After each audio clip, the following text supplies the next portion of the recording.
Have you heard any of these before? Always be looking for another job, but stay in your job for at least 2 years. It's not worth it to stay in a job if you're unhappy. But don't leave your job unless you got another one lined up. There is a lot of advice on switching jobs out there, and a lot of it is conflicting.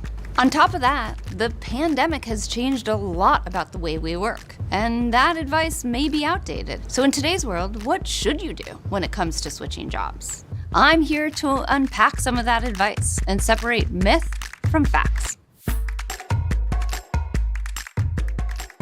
Fact or myth? You should always be looking for your next job. Let's start by cracking into this old chestnut. We've all seen the flurry of headlines around the Great Resignation or the Great Reshuffling. And at this moment, job seekers seem to have the upper hand over employers. But that's likely to change as the economy does. Should you perpetually be this close to switching jobs? Always on the hunt for something better?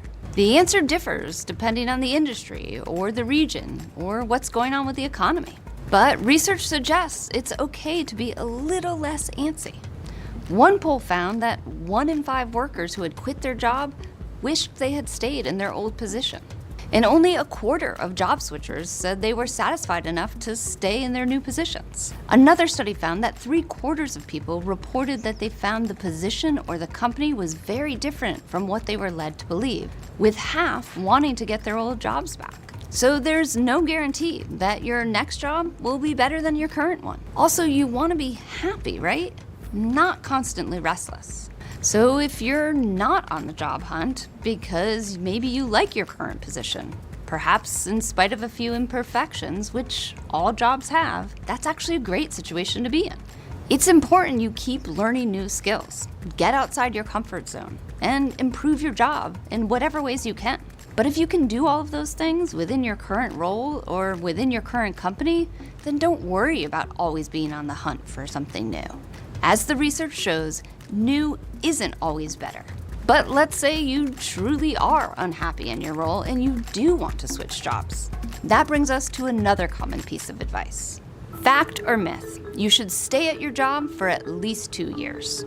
Because moving around a lot looks bad on a resume. So, you want to switch jobs, but you're worried because you've only been at your current one for a short time. If you don't stay for 2 years, are you just wrecking your resume?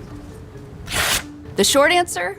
No. Short stints don't always hurt a resume, especially these days. According to author and HR expert John Sullivan, employers have accepted the fact that brief periods of employment are just part of modern life. In fact, people are most likely to leave their jobs after their first, second, or third work anniversaries. Millennials are especially prone to short stays, with 70% of them quitting within 2 years.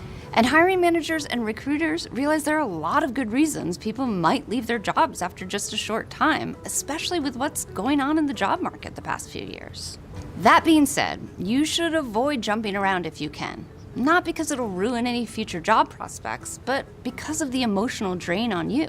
It can be hard to keep starting again, finding your way in a new place and new location, making new work friends, re-proving yourself to a new boss. It's exhausting. But just to reiterate, if you are ready to jump, a short stint probably won't hurt your resume. Fact or myth? You should never leave your job until you have the next one lined up. This is a tricky one. Part of the logic is that potential employers hate seeing unexplained gaps on your resume. Apparently, you're supposed to work nonstop without a break for your entire life. Yikes. Is this good advice? Not really. It's just not always realistic. For example, you may need to relocate because of your partner's job, or quit to take care of a family member, or you may just need a break because you're burnt out. According to career coach Priscilla Clayman, there are 2 scenarios in which you should leave, even if you don't have another job lined up. When you believe something illegal or unethical is going on at work, or when your job is negatively affecting your physical or mental health. Of course, financial considerations come into play here too. You may not be able to leave your job without first nailing down another source of income. The good news here is that gaps in job history just aren't the sticking points they once were. This was the case before the pandemic, but it's even more true now, partly because it's so common. A lot of people have resume gaps now, whether it's because of pandemic-related job losses or other life circumstances. So if you can swing a period of unemployment and you believe leaving your current job is the best move, go for it. Fact or myth: you should never make a lateral move. I'm sure you've heard this one before. A job switch just isn't worth it if it doesn't come with a shinier title, more responsibility, and a huge raise, right? Think again. This may have been the model for career growth in the 1980s, but given how flat most organizations are these days with fewer levels in the hierarchy, there's often nowhere for you to go in your current company or a new one. Instead, focus on finding interesting work, even if it's only a lateral move. Research proves that above a certain base amount, more money and a better title don't make people happier. So instead of more money, more prestige, more responsibility, try swapping in more important values like more autonomy, more mastery, more purpose, more balance. A job that gives you these things may be worth switching for. Fact or myth: you shouldn't quit your job until your current employer gives you a counteroffer. If you're a valuable employee, smart managers will try to convince you to stay.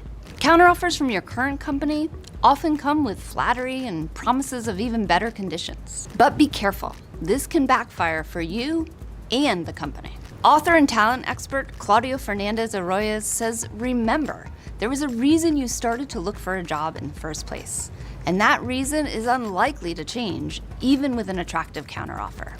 He says that recruiters have observed, at least pre-pandemic, that half of those who accept counteroffers reinitiate their job search within 90 days, and 80% leave anyway or are terminated within 6 to 12 months. That should tell you something. Of course, be willing to hear out your employer if they want to make a counteroffer, but keep in mind the reasons you wanted to leave in the first place. You want to make a sound decision and analyze both alternatives. Which one, staying or leaving, will give you what you want in the future. Okay, let's review. Here are pieces of advice about job switching. Are they helpful or are they myths? As we've seen, it's a little bit of both. First, always be looking for your next job. Actually, if you're happy in your job with room to grow, that's a good situation. There's no guarantee that the next job would be better. Second, stay at your job for at least 2 years. The truth is, a short stint won't hurt your resume, but do consider the emotional drain of job hopping too much. Third, never leave your job until you have the next one lined up. These days, gaps aren't the big deal they once were. In fact, there are several situations where you should leave your job, whether or not you have another lined up. Fourth, never make a lateral move. A more nuanced piece of advice would be to focus on jobs that give you more autonomy, mastery, purpose, or balance, rather than simply better title and pay. And fifth, don't quit your job before your current employer makes a counteroffer. Not a bad idea, but it can backfire if you do end up sticking around and the problem that made you look for a new job in the first place hasn't gone away. Thanks for watching. All of these strategies I've talked about today are based on HBR articles, and they're linked in the description. Do you have a great piece of advice about switching jobs?